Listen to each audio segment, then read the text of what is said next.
Esse é um vídeo da Brasil Paralelo, uma iniciativa apartidária que não aceita um centavo do dinheiro público. Se quiser conhecer mais sobre o nosso trabalho, entre em nosso site e saiba como virar membro de um grupo comprometido com o Brasil. Fique agora com o 5º episódio da série, Os 11 Supremos.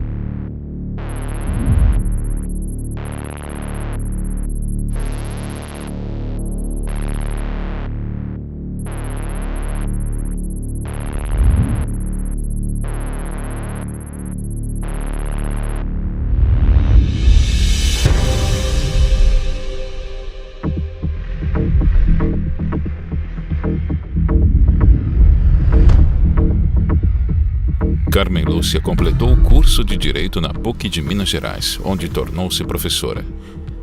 Em 1983, foi aprovada em concurso para Procuradora do Estado e promovida para Procuradora-Geral. Permaneceu na função até ser indicada por Lula ao cargo no STF em 2006.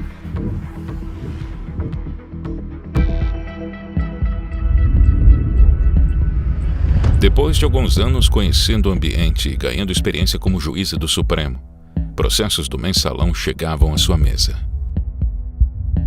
Com algumas prisões e muitas sentenças, os julgamentos atingiam seu clímax em 2012.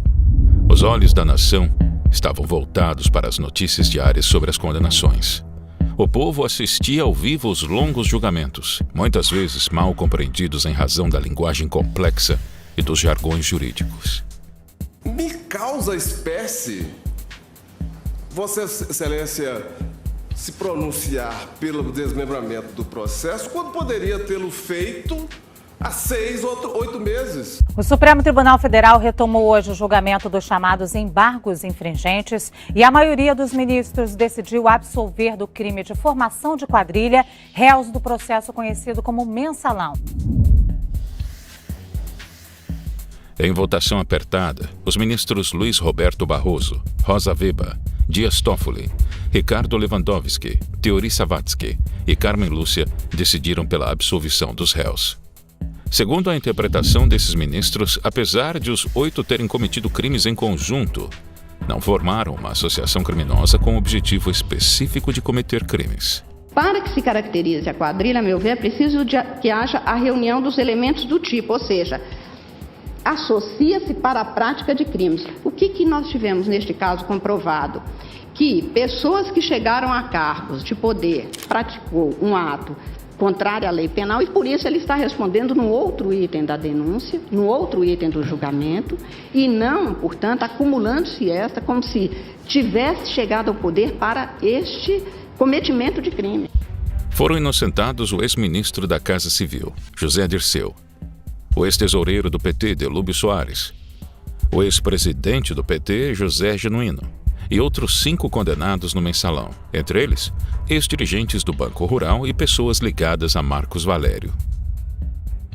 As absolvições foram criticadas por outros ministros.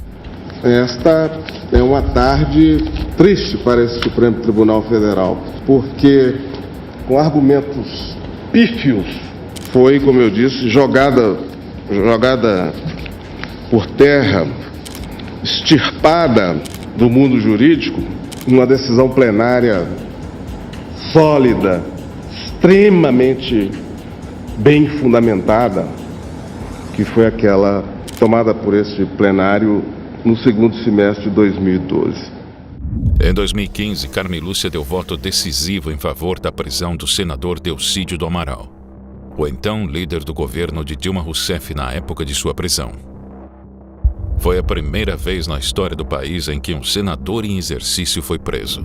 Na leitura inflamada do voto, Carmen Lúcia fez analogias com o slogan de campanha do PT: a esperança venceu o medo. No momento em que a maioria de nós brasileiros acreditou no mote segundo o qual uma esperança tinha vencido o medo. Depois, deparamos com a ação penal 470 e descobrimos que o cinismo tinha vencido aquela esperança. Agora parece-se constatar que o escárnio venceu o cinismo. O crime não vencerá a justiça.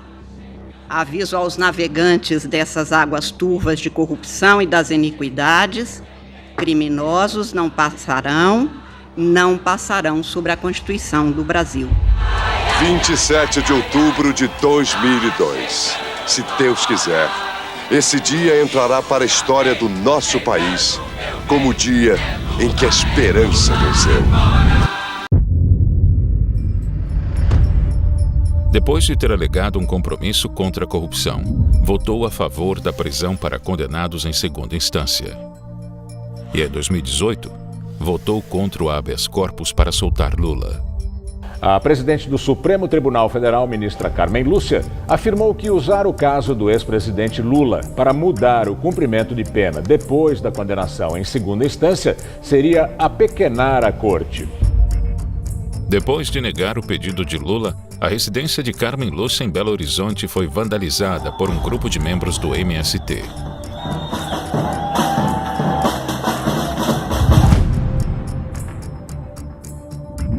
Segundo relatos de vizinhos, 4 ônibus teriam parado no local.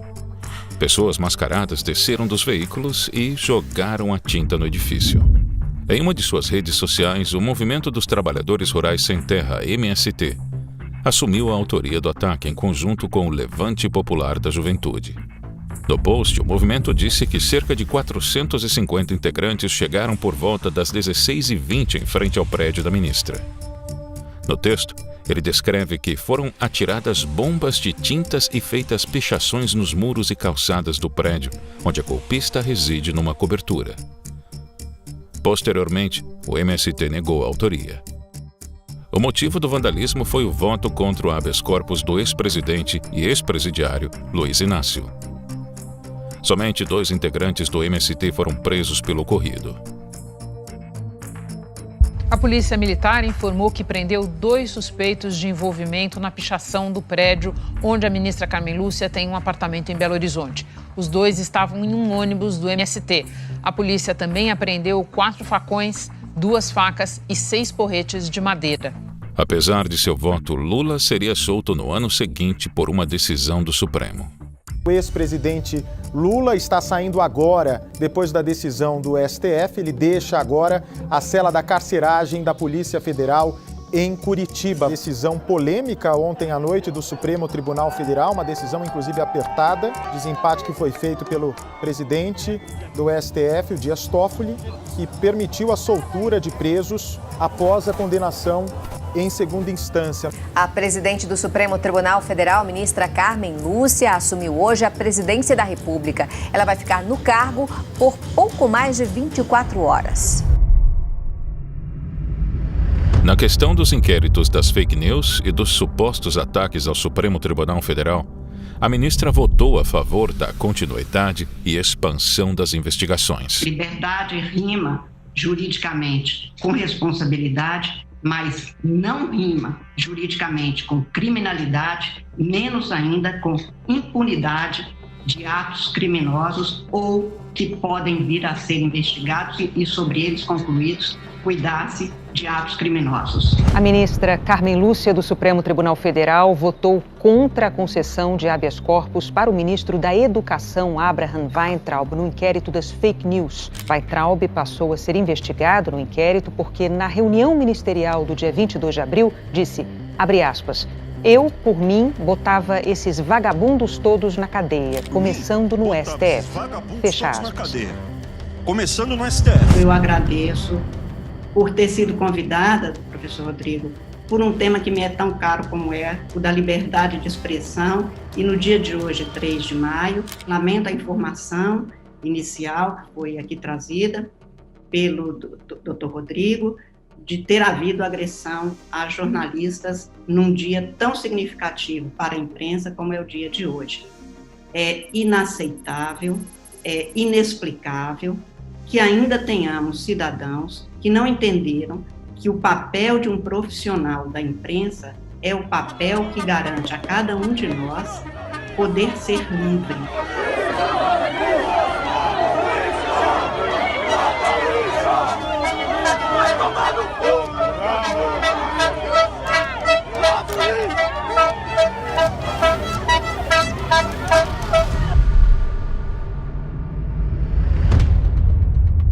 Em entrevista recente, a ministra falou sobre a reação dos governantes à pandemia. A ministra não citou qual governo estaria desgovernado, uma vez que o próprio STF já havia delegado poderes plenos para governadores e prefeitos tomarem medidas ostensivas durante a pandemia. Nos diferentes níveis da federação, nós temos governantes atuando de maneira quase contrária um ao outro. Um diz que é para ficar em casa, o outro diz que pode sair, o outro diz que é para fechar o comércio. Imagine isso para 210 milhões de habitantes que nós temos, a confusão e as consequências dramáticas que isso tem. Se o Fux quer ser um bom presidente do Supremo Tribunal Federal e respeitar, zelar pelo respeito ao equilíbrio entre os poderes, ele tem que ter uma conversa com a Carmen Lúcia amanhã. Porque a Carmen Lúcia está aí dizendo que é um desgoverno. Então, se o Fux quiser dar decência ao STF, ele tem que dar praticamente um cavalo de pau na Suprema Corte, começando por uma conversa com a Carmen Lúcia, perguntando se é isso mesmo que ela quis dizer, que há um desgoverno no país. Então, eles não respeitam um poder junto com o qual eles deveriam estar equilibrados.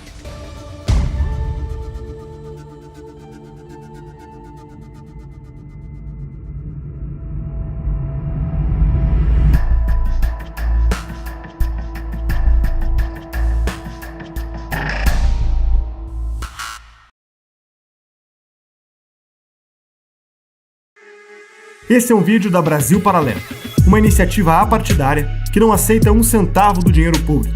Se quiser conhecer mais sobre o nosso trabalho, entre no nosso site e saiba como virar membro de um grupo comprometido com o Brasil.